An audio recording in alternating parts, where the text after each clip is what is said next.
When I first strapped on the VR headset, I thought I was entering a new world of dragons and mystical lands, a much-needed escape from the monotony of reality.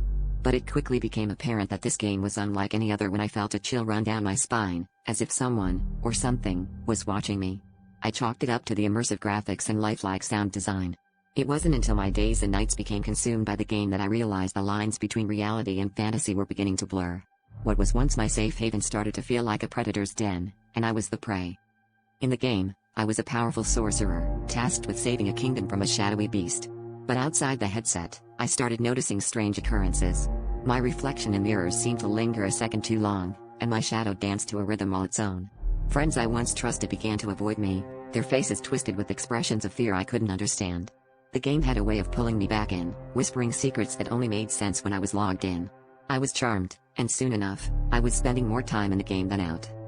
One night, while navigating a dense forest in-game, I heard a low growl behind me.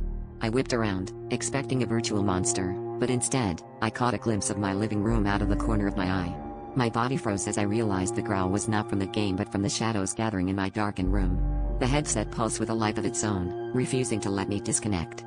I stumbled backward, trying to tear the device from my head, but it felt fused to my skull, the boundary between dimensions closing around me. In the final act, I found myself unable to differentiate between the game's haunted forests and the creeping darkness of my own home. The shadowy beast from the game slithered into my world, and as I sat there, paralyzed with fear, I realized the game's true horror. It wasn't about being hunted in the fantasy realm, it was about becoming prey in my own reality. The last thing I remember before the VR world consumed me entirely was the feeling of sharp claws and the cold whisper of the game, promising an escape that was nothing more than a trap. Now, I'm not sure if I'm still playing, or if I've become part of the game itself.